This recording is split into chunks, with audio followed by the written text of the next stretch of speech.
Hello, YouTube. It is YGO King of Scrubs here, and you all know what day it is. It's a day I've been waiting for. It's a day I'm excited for. It's traptrix time.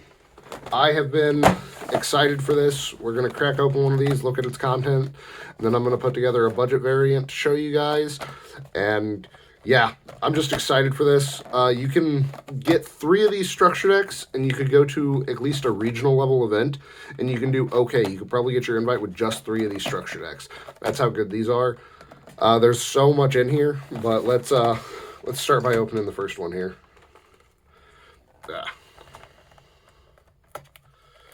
Alrighty. Am I the only one who opens them like this? I know one of my buddies just tears into structure decks, like tears into them. Alrighty, let's get a look at this. I always love the art on these, but wish they weren't like, yeah, Winamats originals. This looks really cool, actually, though. Look at that. You can see some of the traptrix in the background there. They're hiding from us. And then on the other side, it gives you some of the lore. I love that Konami started doing the lore thing, instead of just the whole map being filled with possible ideas for deck upgrades for you to spend money on. The lore part is really cool to me. But anyway, let's move this back over. I'm gonna leave this here because I like it. I like it. Let's open up this. Oh, sorry about that. Cat randomly jumped on the far end of the desk and freaked himself out. But anyways. So the weird part about this deck is the packaging, and you'll see what I mean. The very last card is the weirdest part, but we got our Traptrix Pudia, definitely going to be playing, and our Traptrix Garden, also playing, and Traptrix Tune. This card is really good for especially players who can't afford the Pot of Prosperities and things like that. This card does so much. Our Traptrix Pincula.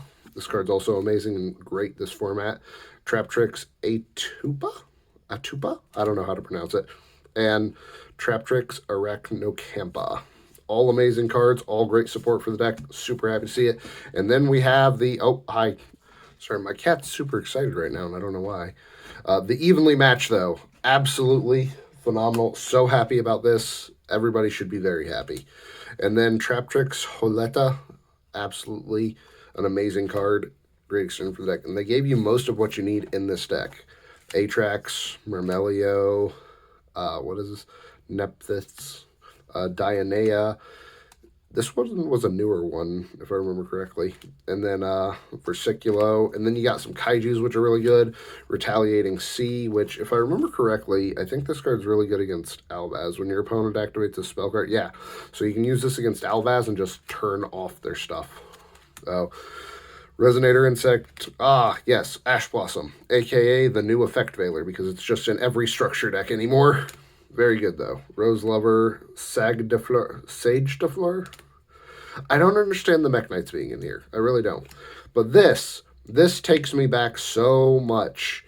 Back when Hat was a deck I was playing, and I love this format. And you even got the hands here. The Fire and Ice Hand. Thunderhand's new. You get your Regeki. Common Feather Duster doesn't look good, but I'm happy about it. And there's our new Trap Hole card. Terrifying Trap Hole Nightmare.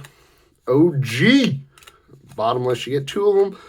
I don't know why. They could have put a different hole in here instead, and it would have been just good. Or they could have taken one of these out and put in a Parallel Exceed or something, just as an extender. Void Trap Hole, Traptrix Trap Hole Nightmare, also a 2 of. You could have taken out 1 Bottomless and 1 Traptrix Trap Hole Nightmare and given us 2 Parallel Exceeds. That would have been amazing. Floodgate, Gravediggers, Traptrix, we're happy to see that. Shade Brigandine, also happy to see that. Sanctum, not bad, except we lost our Scythe Boy. Sacred Tree kind of needed a reprint still. And then we get a full extra deck with Rafflesia, Alanoias. This was my Lost Art promo when I picked these up, which is a really good part on Konami. They did a good job deciding to put that there. Sorry, some got caught in my throat there. That's why I had the deep breathe. But Traptrix Curlia, Traptrix Sarah, which is... And this is the weird part I was talking about. For some reason, Mantis is all the way back here by herself. We don't know why. And then just a couple of promos for Photon Hypernova and Mastered. But We're going to go ahead and build our budget deck, and I'll be right back with the deck profile. I'll play a game with it in tournament, probably, or I'll play a whole tournament with it this week so you guys can see how good the deck is just out of 3 structure decks. But we'll be right back with the structure deck build for 3 of them. And we're back. And I got my structure decks all built up here. That got scooted over to the side a little, but that's all right. So I'm going to go through the deck real quick, show you guys what I came up with, what I think can do well at least a regional level event. And we're starting off pretty obviously with 3 Murmelio. Backbone of the deck has been backbone of the deck since traptrix were a thing. Like, it was the first card to be good. We follow that up with 3 Mantis. She is also just amazing now, as she can get an out of a monster, summon your Sarah, and then go off from there.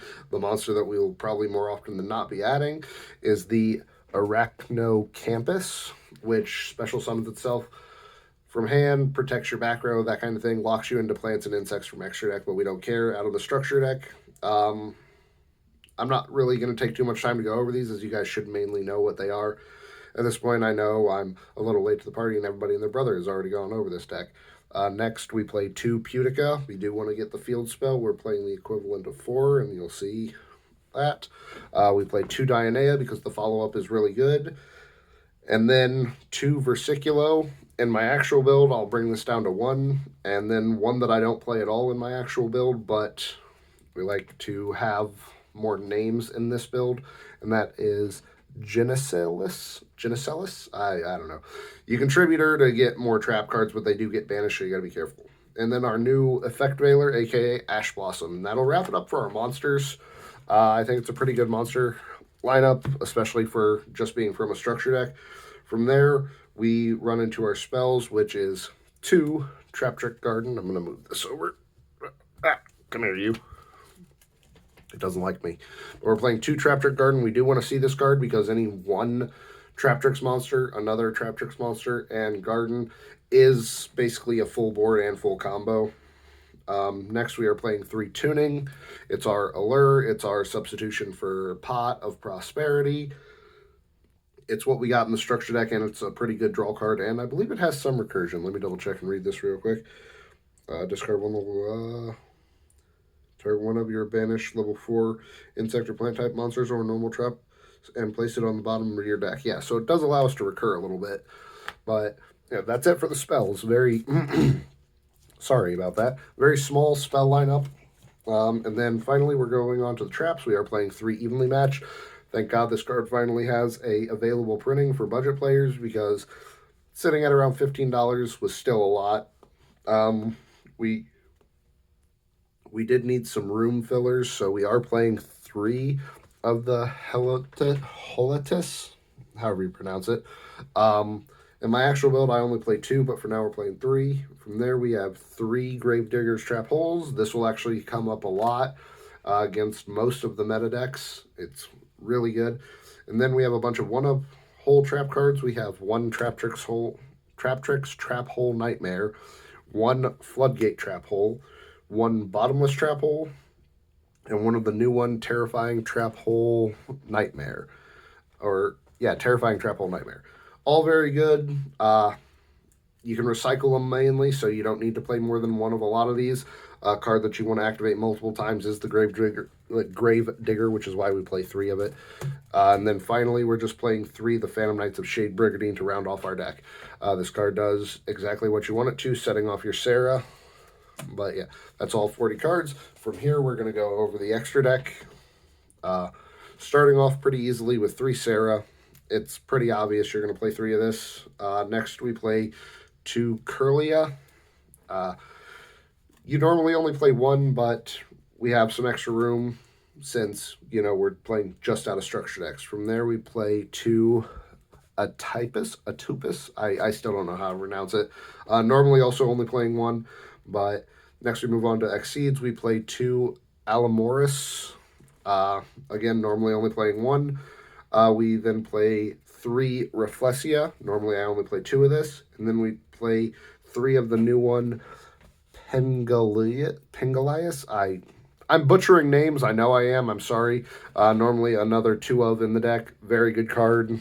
They all do everything you want them to, and the deck just keeps getting stronger. I'm expecting some random support to pop up. Next, we did manage to build a fairly decent side deck that will help against Kashtira and a few other things, starting off with 3 of our Sticky String Kaiju. Our Sticky String Kaiju being our weaker one, and then 3 of our stronger one, our Godirla, the Moth. Uh, both very good, both pretty strong. And then specifically for branded, mainly Retaliating C, very good card against branded, very helpful. And doesn't it have a search effect if it gets sent or something like that? When this card is face up on the field and sent to the graveyard, or any card sent from the graveyard is banished instead of being sent to the graveyard. When this card is sent to the graveyard from the field to the graveyard, you can add 1 Earth Insect type monster with 1500 or less attack from your deck to your hand. I think we have a few things we can search, but it's a very good card. Next, we play 1 Harpy's Feather Duster. It's nice to have a common reprint and easy access, although I don't think anybody was complaining about access to this card. We do play triple Regeki, very nice. And to finish it off, we are playing 2 more Floodgate Trapple, as this is good against some decks in the format, but not every deck in the format. I'll be playing this build this week to test it out. I don't want to send you guys in with a blind build and just saying it works, play it. I like to test the decks and show you guys that they do work before you actually go and play them. I do recommend picking this deck up no matter what. After you pick it up, try out this build. But there's obviously a lot of improvements. You guys will eventually get to see my competitive build from the things I've collected, and you guys have watched me collect and been there with me as I collected them. I'm excited to show you that build, but I wanted to at least get this out there for the players who might just be starting, who might be on their starting their Yu-Gi-Oh journey just like me. So we'll see what happens. And yeah, other than that, guys, remember to like, subscribe, and comment down below on how bad I'm doing. I'll catch you next time.